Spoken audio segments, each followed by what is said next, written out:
Yes, I do think Final Fantasy XII is worth playing in 2026. The story is a strong and solid entry into the series, which even after 2 decades still heavily mirrors real-world events, reinforcing how relevant and important fantasy storytelling is to explore themes, characters, and impact.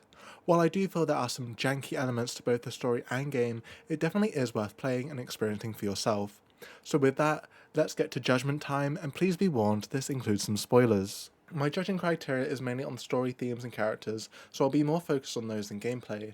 But for a quick note on the gameplay, I really enjoyed the Gambit system. It gave me TFT vibes when mechanically using it. However, in the Zodiac edition, it would have been more fun for me to be able to gain more of the debuff spells because I didn't see any and ended up limiting my exploration after finding one gil for the 30th time. We are introduced to Ivalice and specifically Damaska, who quickly goes from the joys of celebration to the devastations of war, setting the premise of exploring the theme of the destructive effects of war and being conquered, in which I think this game shines. We see how history is written from the winner's point of view through Barsh's storyline, the treatment of the native people being forced to live underground, and how all this war is just a setup for even further conquest. And even the small glimpses of hope, of dreams for a peaceful future, are squashed by those with more power. A fragile power that gnaws at its own feet for political control. It is a deeply political game presented as a fantasy. All of this summing up to the question of our protagonists: to take revenge or find a path to peace. Van as a supporting party member would have been great because at the end of the day that is fundamentally the role he plays and definitely how I felt he came across in my playthrough. In the beginning, I was starting to be invested in Van's story with his brother and the fact that he saw him in the nether site. My curiosity was piqued as I thought only he and Ash could see it, causing me to believe there might be some mystery to Van's heritage or explanation as to why he could see it. However, that ended up just being for the plot. He did have growth towards the grandiose nature of war and revenge, giving me hope that he would go on a journey as a character to deepen his understanding of leaning away from revenge towards peace as he explored the world.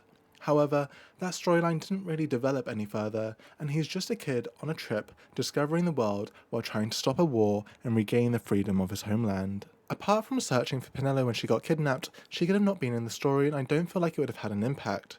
Which is unfortunate, since I think there is a lot of potential to explore with Penelo being an orphan, a situation that calls for characters to evolve in a variety of ways, where we could showcase just how much of her childlike innocence and wonder is lost as she is in awe of the world she is starting to explore. A contrast to all the other orphan children whose hopes and dreams have been crushed by the Empire.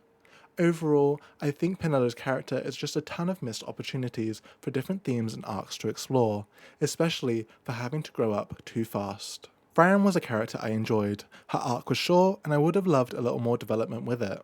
I wanted to find out more about the Viera's connection to the mist and why they isolate themselves in order to hear the forest. To give more weight to the sacrifice Fran makes from being exiled and better exploring the consequences for Fran no longer being able to hear it. With the conclusion of Barsh's story, his arc is such a blip. The twist with him being a twin is great, it hooks you in unexpectedly, but then it's just left alone, mainly until the very end, where we get a really interesting plot point of Barsh helping his brother despite the deep betrayal. An outcome quickly reached without the turmoil of deciding to aid and honor his brother, even after he ruined his life. Sadly, another relationship conflict not fully explored. Balthier's juxtaposing arc was solid through and through, the mystery to his background befitting a pirate until we find out his true heritage and the pieces start falling together, adding a lot of depth to his character. He is a well-rounded, compelling character who's definitely a standout in 12. My only wish with his character is having more of a group conflict when he reveals his heritage, since he was the enemy that has caused the war and so much pain and misery. Ash, as you may have seen on my channel already, is the main character for me. I think she has the most development within the story and also grows because of her history and destined future. But due to the perspective we see the story through, I felt like I never got the emotionally gripping moments with her story that I wanted. I felt like there was a level of distance of playing the story through Van's perspective, giving me the sense of feeling things were just missing, but very much more on the side of it not being explored as fully as I would have loved it to be. Then we have our antagonists. The Empire itself feels like the main villain, since it's their hunger for power that moves the plot along, and with each contrasting cutscene we get in the Empire, the more that inherent nature makes sense. Oppressive. Within that, I realised that this could be the first Final Fantasy that I've played, at least where there is no god that is the villain. Yes, the Ikuria are present and pulling the strings, but we don't exactly fight them. What I feel like we fight is human greed. Of the two actual villain characters, I enjoyed both. Vayne because he very much aligned with the trope of being a necessary evil while being inherently evil too, highlighting the overwhelming greed for power and control within the Empire, where each of the family factions are ready to strike to gain the advantage. Truly a viper's nest.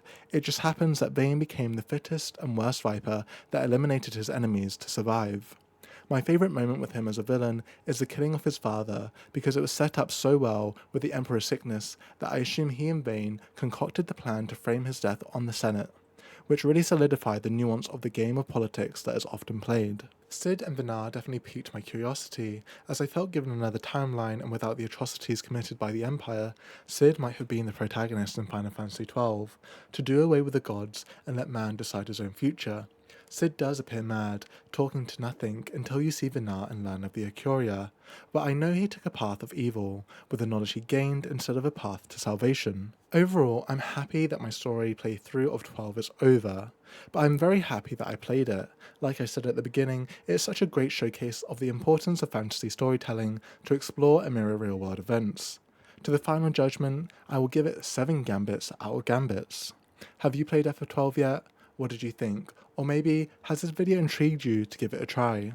Let me know all your thoughts down in the comments below, and as always, please like, follow and subscribe for more content. Thank you!